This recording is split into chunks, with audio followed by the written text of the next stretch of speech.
निसर्गामधल्या प्रत्येक पक्ष्याचं, प्राण्याचं आणि कीटकांचं आपल्यासाठी काय महत्व आहे।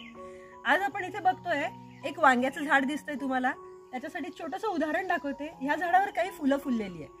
आपल्याला शहरी आयुष्यामध्ये बरेच वेळा वाटत असतं की किडे कीटक म्हणजे घाण किंवा किडे कीटक म्हणजे वाईट, अस्वच्छता, तर तसं नाहीये।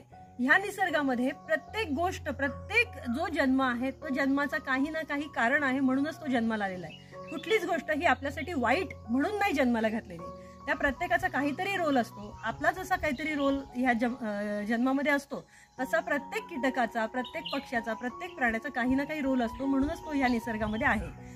तर इथे तुम्ही बघताय हे वांग्याचं झाड आहे, ह्याला काही फुलं आलेली आहेत। या फुलांमध्ये सर्वच फुलं सारखी नसतात, कुठल्याही झाडावरती सर्व फुलं सारखी नसतात। त्यातली काही फुलं ही नर असतात आणि काही फुलं ही मादी फुलं असतात। आता ही नर आणि मादी फुलं जी असतात त्या मादी फुलाच्या मागे आपल्याला छोटासा फुगवटा दिसतो आणि नर फुल जे आहे त्याची दांडी प्लेन दांडी असते। जेव्हा कुठलाही किडा कीटक आणि किंवा आपण कुठलाही फॅक्टर जेव्हा त्या नर फुलावर बसतो, त्यानंतर तो जेव्हा मादा फुलावर जातो, त्या नर फुलाचे परागकण हे मादा फुलाला मिळतात।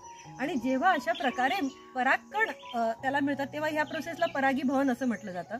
हे परागकण जेव्हा त्याला मिळतात मादा फुलाला, तेव्हाच त्या फुलाचं फळामध्ये रूपांतर होतं आणि मग आपल्याला कुठल्याही प्रकारचं अन्नधान्य किंवा फळं ही आपल्याला मिळत असतात। जर या प्रकारचे कीटक आपण जर कुठलेही औषधं मारून जर त्यांना आपण मारून टाकलं तर कुठलेही परागकण होणार नाही, परागीकरण होणार नाही आणि त्यानंतर आपल्याला फळं वगैरे जी मिळतात ती मिळणार नाही। त्यामुळे निसर्गामधला प्रत्येक फॅक्टर हा खूप इम्पॉर्टंट असतो आणि ते किडे कीटक आज आहेत म्हणूनच आपल्याला फक्त खाणं पिणं हे चांगल्या स्वरूपाचं मिळत असतं। म्हणूनच मी तुम्हाला सांगेन किड्या कीटकांचा सुद्धा आदर करा, रिस्पेक्ट इन्सेक्ट।